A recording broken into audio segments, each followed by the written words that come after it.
What's going on, guys? Welcome back to the channel. This is Ehsan Khan, and on this channel we speak about everything to do with making more money online with our recruitment agencies. And if you're someone who wants to start a business, or whether you're someone who has started a recruitment agency and you want to learn how to make more placements, then this is the channel for you. Don't forget to subscribe. Over 90% of the people that watch these videos don't subscribe, and yet they come back. So make sure that you subscribe so that you're not missing a single video teaching you how you can make more money in 2024 and beyond. And in this video, I'm going to give you 7 strategies that you can use and implement today to get more clients for your recruitment agency. And if anybody is serious about starting a recruitment agency and making 6 figures over the next 12 months, then I've created a training video below showing you exactly how you can do that right now. It's a free training video. Click on it now. Have a watch of that. And if any of you want to accelerate the success of your business and you want me to help you do that, then you can book a call with me where we'll get clear on exactly what you need to do in order to become successful as a recruiter. So let's get into this video. Here's 7 ways that you can get more clients for your recruitment agency.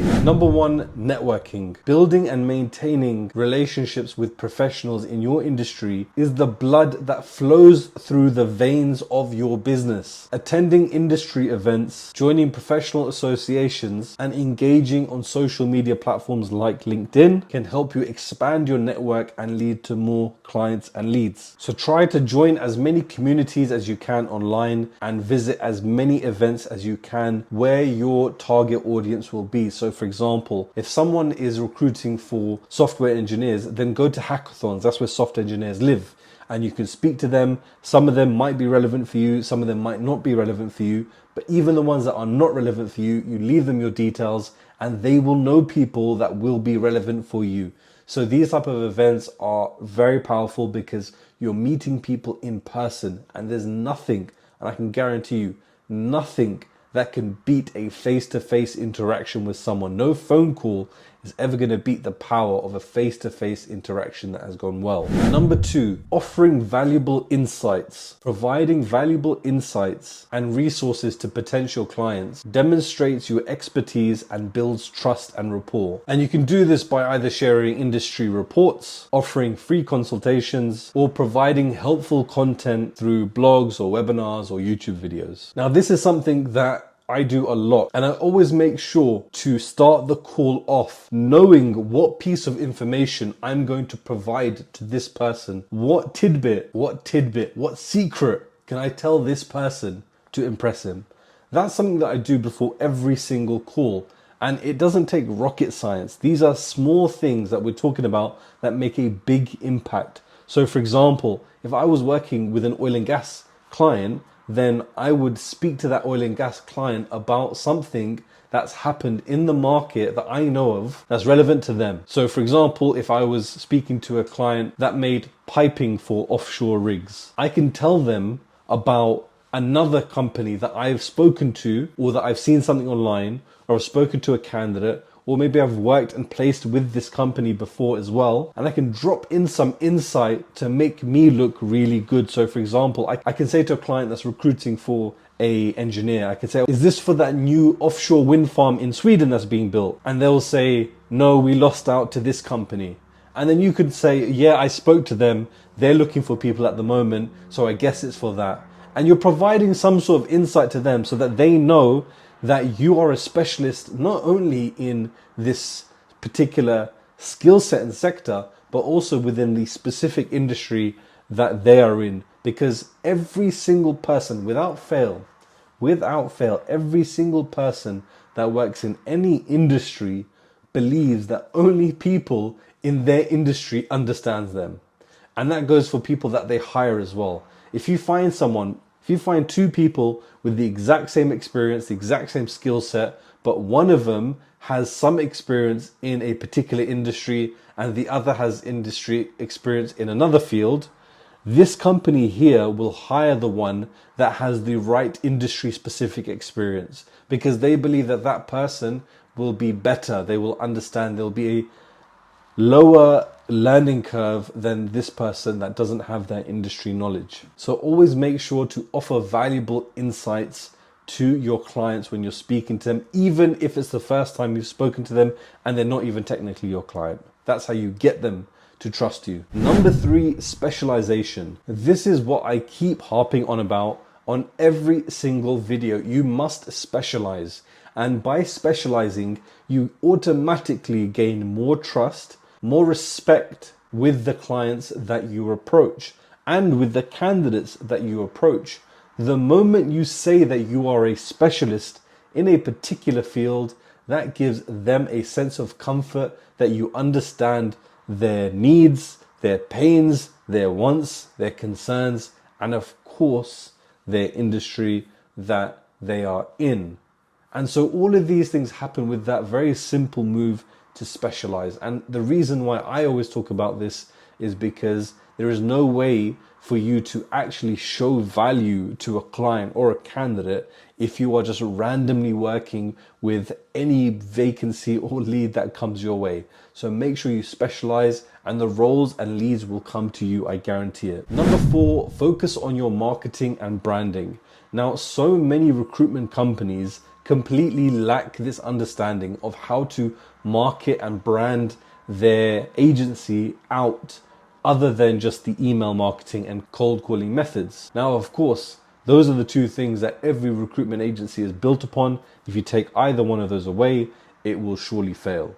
But what you can do to increase the visibility and the reach of your agency so that you're tapping into clients and candidates that are not advertising on the usual channels, but they're still hiring and recruiting, or they're looking for work, and they are some of the top talent in the industry. And that's why you can't get hold of them, because they've had very little need to look for new recruiters. So that's why it's really important to focus on your social media, but making sure that you focus on your niche. One of the major problems that I see with recruitment companies who are creating content on their social media is they make this fun type of content that shows how fun they are and shows how fun it is to work in their office. And ultimately, that's not even attracting the people that will make money, which is the customers, because no customer is going to care how much fun that you're having in your office. No customer is going to care if you're making a sweet salad, which is like a trend that's going on right now. And I saw a recruitment agency do that the other day. That's why I'm saying it. No one cares about that. No one cares about these things. What they care about is themselves.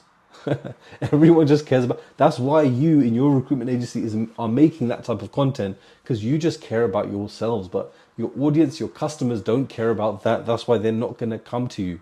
So you want to make content that goes to your audience. And I've got crazy strategies that you can use in order to do that. So if anybody is interested in learning more about how to build a brand online, how to make content online for your recruitment agency, no one has these strategies that I'm using at the moment. So if you're interested in learning more, then make sure that you contact me. You can either leave me a DM below, you can join the Facebook group and DM me there, or leave a comment in the group, or you can book a call with me. Either way, if you're interested in learning how you can market your recruitment agency on social media and create content that is going to blow away your customers to the point that they follow you, they subscribe to you, and they're going to come to you first when they're either looking for a new job or when they're looking for a person to add to their company and their team. So focus on your marketing and branding. It cannot be ignored. Number 5, this is by far the most powerful way to get new clients. And that is by going to your existing clients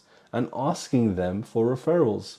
Just ask them, do you know any other managers in the same field as you that look for these type of engineers or these type of developers or these lawyers or these type of teachers or these type of nurses or whatever field that you're in? There's always people that have got to that level by working with other people that are now also at that level. So when you work in these companies, when you work in any company, any industry, as you progress in that field or as a person progresses in that field, they're going to build contacts, and those contacts will go on to other positions and start hiring. Maybe there's people in the same company that do a similar function to the client that you're working with that hire the same people as well.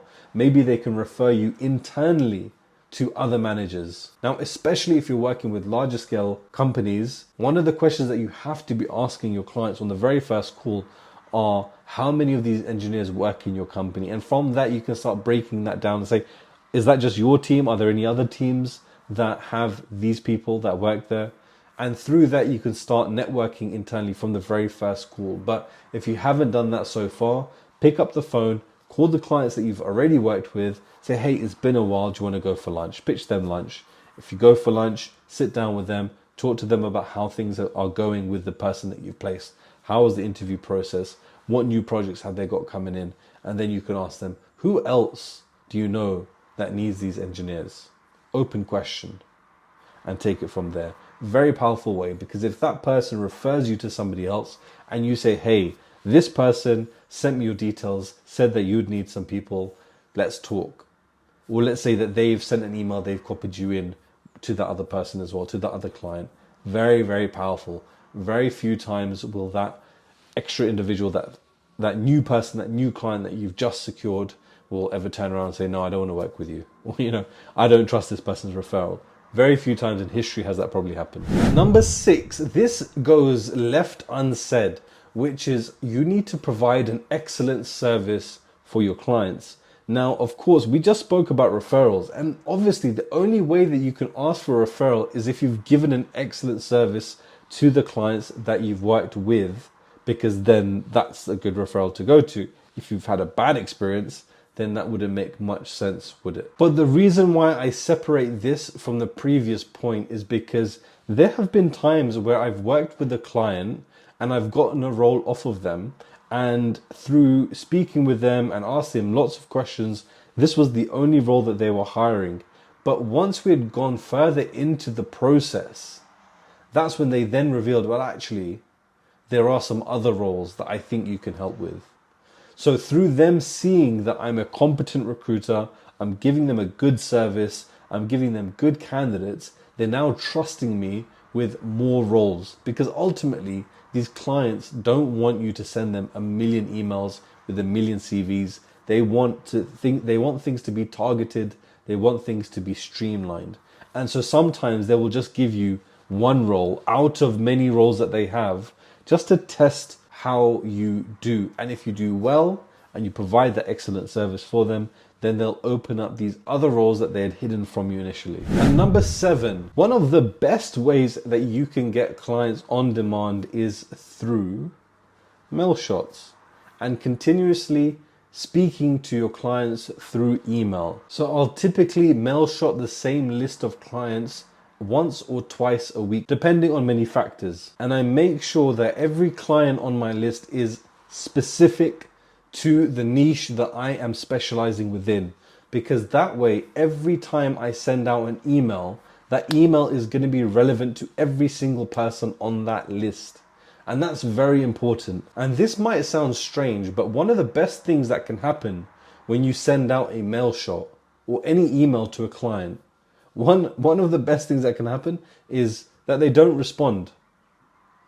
And why is that so? Well, because the majority of the list that you email will definitely at first, they won't know who you are.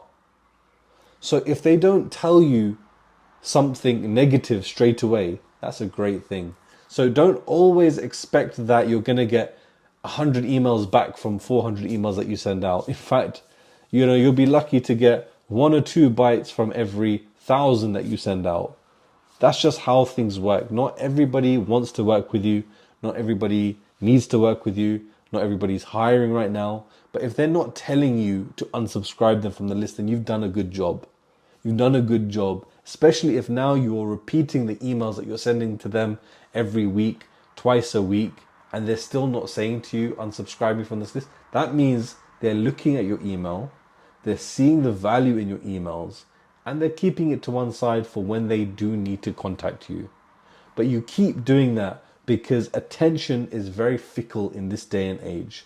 If you're not constantly in their face, reminding them of who you are and what you do and what you can do for them, then they will forget about you very quickly. And the moment they have an issue that is a problem that you could solve, they'll not come to you because they'll go to the person that emailed them last. They'll go to the person that just called them. They'll go to the person that they just spoke to the other day that told them that they can fill this position, when really it could have been you, but you weren't in their face enough. So make sure that you're utilizing the technologies that are available to send mass mails to a list of clients that are targeted to your niche, and doing that on a daily basis will lead to you getting leads on a daily basis. It's a compound effect. It might take a couple of weeks for people to start getting used to you, but once it starts raining, it'll start pouring. So if you do any of these 7 things starting today, I can guarantee that you're going to start bringing in more leads to your business. And we all know that leads to money, and that's what we're in business for. So I hope you enjoyed this video. If there's anything that stood out for you in this video, or if there's anything else, any other ways that you can think of to get clients, leave a comment below, share your ideas, and let's build a community of recruiters all helping each other to make more placements. And of course, for anybody who wants to know more about recruitment and how you can get started and how recruitment agencies work, I've created this video here. It's more than 30 minutes explaining in detail exactly how recruitment agencies make their money and how you can do it too. So head over there, watch that video, and I'll see you on the next one.